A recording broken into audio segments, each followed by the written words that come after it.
चलिए नया टॉपिक हम लोग अभी शुरू कर रहे हैं।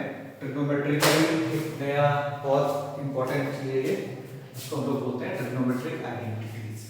अब ये ट्रिग्नोमेट्रिक आइडेंटिटीज क्या होता है, ये समझने के लिए आप लोगों को थोड़ा सा मतलब आइडेंटिटीज क्या होता है पहले वो समझ में आना चाहिए कि आइडेंटिटीज क्या होता है। किसी को आइडिया है आइडेंटिटीज क्या होता है?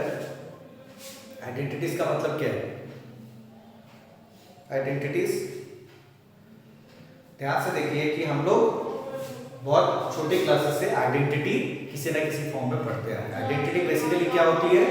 आइडेंटिटी का मतलब क्या होता है?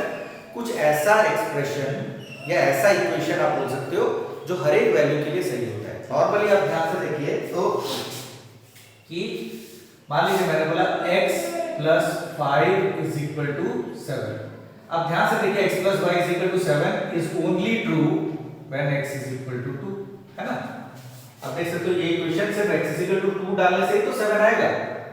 लेफ्ट हैंड साइड में अगर x = 2 डालते हो तभी वो राइट हैंड साइड के बराबर आएगा 7। तो दिस टाइप ऑफ थिंग इसको हम लोग इक्वेशन ही कहते हैं और कुछ नहीं कह सकते, ठीक है ना। पर अगर मान लीजिए मैंने बोला a + b का whole square = a² + b² + 2ab। अब ध्यान से देखिए इसमें और इसमें क्या अंतर है? कोई भी एक्सप्रेशन जिसमें इज इक्वल टू का साइन होता है और अननोन क्वांटिटीज होता है उसको हम लोग इक्वेशन कहते हैं। तो ये भी इक्वेशन है और ये भी इक्वेशन ही है। पर ये इक्वेशन सिर्फ x = 2 के लिए सही हो रहा था, पर ये क्या है? True for all values of a and b। तो इस इक्वेशन का स्पेशल नाम हो गया क्या? therefore this is an identity। मतलब इसको हम लोग क्या कहते हैं? आइडेंटिटी। आइडेंटिटी क्या होती है? इससे क्या पता चला आइडेंटिटी क्या होती है? आइडेंटिटी वो इक्वेशन है जो हर एक वैल्यू ऑफ द वेरिएबल के लिए left hand side right hand side के बराबर होगा, for which obviously it is defined, तभी वो इक्वल होगा। डिफाइंड ही नहीं है तो बात ही खत्म हो जाती है, ठीक है ना। तो ये आइडेंटिटी है और ये जस्ट एक इक्वेशन है, ठीक है ना। तो इस इक्वेशन को हम लोग आइडेंटिटी कहेंगे, जस्ट इस इक्वेशन को हम लोग इक्वेशन ही कहेंगे। अब ये तो इक्वेशन और आइडेंटिटी के बीच में अंतर समझ में आ गया, पर इसका ट्रिग्नोमेट्री से क्या लेना देना? तो ट्रिग्नोमेट्री में भी कुछ इक्वेशंस होते हैं या कुछ आइडेंटिटीज होती है। बेसिकली आइडेंटिटीज क्या होती है कि हर एक वैल्यू ऑफ कोई भी एंगल होगा। जैसे मान लीजिए मैंने बोला sin θ = 1/cosec θ, ये एक आइडेंटिटी है। व्हाई? बिकॉज़ हर एक वैल्यू ऑफ थीटा के लिए left hand side right hand side के बराबर होगा, ठीक है ना। तो उसी तरह से ट्रिग्नोमेट्रिक आइडेंटिटीज बहुत सारी होती है, उनको कैसे हम लोग प्रूव करें वही हम इस टॉपिक में सीखेंगे, ठीक है ना।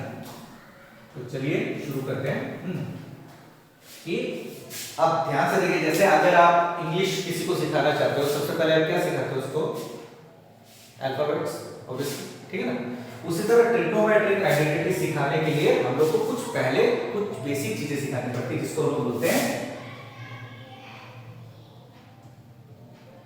फंडामेंटल ट्रिग्नोमेट्रिक आइडेंटिटीज, ठीक है ना। Fundamental trigonometric identities. अब ध्यान से देखिए इसको कैसे क्या कर रहे हैं, कैसे निकाल रहे हैं। मान लीजिए हमारे पास एक राइट ट्रायंगल है,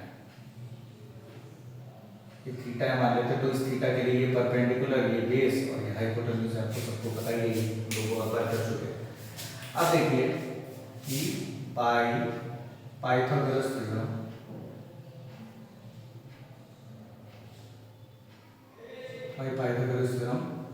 परपेंडिकुलर का स्क्वायर प्लस बेस का square is equal to hypotenuse का स्क्वायर, आपको पता ही है, ठीक है ना। ये इसको बोलते हैं पाइथागोरस थ्योरम। अब मैंने क्या किया कि dividing through out of this by h²। सबसे पहले मैं इसको क्या कर रहा हूं, सबको h² से डिवाइड कर दे रहा हूं। तो ये क्या हो गया? p² by h² plus b² by h² is equal to h² by h²। ध्यान से देखिए, तो ये अल्टीमेटली क्या हो गया? p by h का whole square b by h का whole square is equal to 1।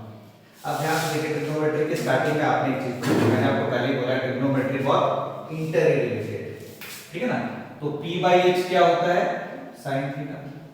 तो ये हो गया sin θ का होल स्क्वायर और ये क्या होता है cos थीटा, तो ये cos थीटा का स्क्वायर इज इक्वल टू 1। तो हमारे पास अब ध्यान से देखो तीन आइडेंटिटी इससे बन जाएगी, sin square theta plus cos square theta equals to 1। ठीक है, ये हो गया। अब इसी में ध्यान से देखिए, अगर मैं sin स्क्वायर थीटा चाहता हूं तो 1 माइनस cos स्क्वायर थीटा, और अगर मैं cos स्क्वायर थीटा चाहता हूं तो ये क्या हो गया 1 minus sin square theta. I hope ये सभी की समझ में आया है, इसको ध्यान से समझिए, ठीक है ना। देख लीजिए इसे फटाफट।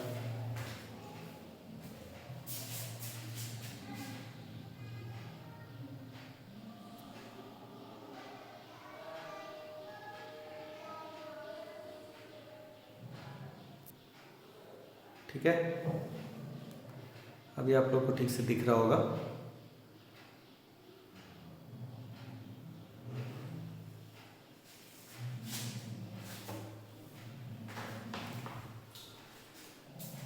अब ध्यान से देखिए, मैंने क्या किया, इसको h स्क्वायर से डिवाइड किया था। अब मैं इसको क्या कर रहा हूं, मान लीजिए मैं इसको b स्क्वायर से डिवाइड कर रहा हूं, dividing throughout by b square. तो ये क्या हो गया p square by b square plus b square by b square is equal to h square by b square. ये तो कैंसिल हो गया, 1 हो गया। तो अल्टीमेटली p बाय b का whole square plus 1 is equal to h by b का whole square, है ना, देख सकते हैं। तो p बाई b क्या होता है, देख सकते हैं, ये होता है tan square theta plus 1 is equal to sec square. अब ये एक और आइडेंटिटी आ गई, इससे हम लोग एक और निकाल सकते हैं, tan square theta is sec square theta minus 1, या 1 is equal to sec square theta minus tan square theta. ठीक है, तो ध्यान से देखिए, हम लोग एक डिराइव कर रहे हैं और उससे ये दोनों निकाल दिए, ये डिराइव किए, इससे दोनों निकाल दिए। अब क्या बचा, अब अगर ध्यान से देखें तो हमने h और b से तो डिवाइड कर लिया।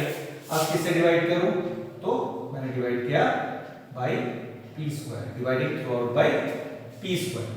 तो ये क्या हो गया p square by p square, इसी को डिवाइड कर रहा हूं, ठीक है ना, इसी को, plus b square by p square is equal to h square by p square. तो ये क्या हो गया 1 प्लस b बाय p का whole square is equal to h by p। ठीक है ना, तो अब देखिए ध्यान से क्या बन रहा है, 1 प्लस ये क्या है, b बाय p क्या होता है, b बाय p क्या होता है cot is equal to cosec square. तो इसलिए इससे और एक निकाल सकते हैं, cot square theta is cosec square theta minus 1, या अगर 1 इधर छोड़ दें तो cosec square theta minus cot square theta 1 is equal to, तो इससे ये दोनों निकलते हैं। तो हमारे पास अब ध्यान से देखिए, ये 9 नए फॉर्मूले आते हैं हमारे पास, ठीक है ना। क्या है, पहला sin square theta plus cos square theta is equal to 1, इससे ये दोनों निकले, और फिर 1 प्लस या tan square theta plus 1 is equal to sec square theta, इससे ये दोनों निकले, और 1 plus cos square theta is equal to cos square theta, इससे ये दोनों निकले। टोटल ये 9 हमारे पास नए फॉर्मूले हो गए, ये हमने कभी नहीं पढ़े इससे पहले। इन 9 फॉर्मूलों को और कुछ फॉर्मूले, उनको सबको हम लोग क्या बोलते हैं, फंडामेंटल ट्रिग्नोमेट्रिक आइडेंटिटीज में बता रहे हैं। ध्यान से देखिए, ये चीज थोड़ा टिपिकल है, इसको ध्यान से समझ लीजिए पहले, ठीक है। नहीं आया फिर से देखिए, रिवर्स करके या पॉज करके, ठीक है।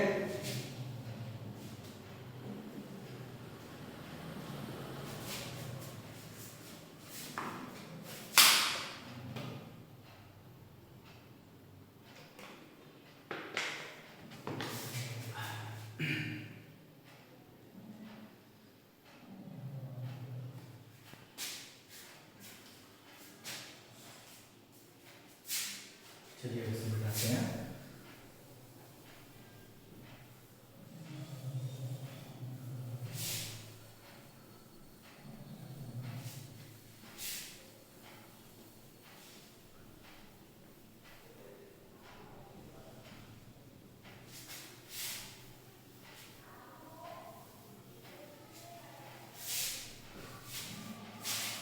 अब देखिए, तो 10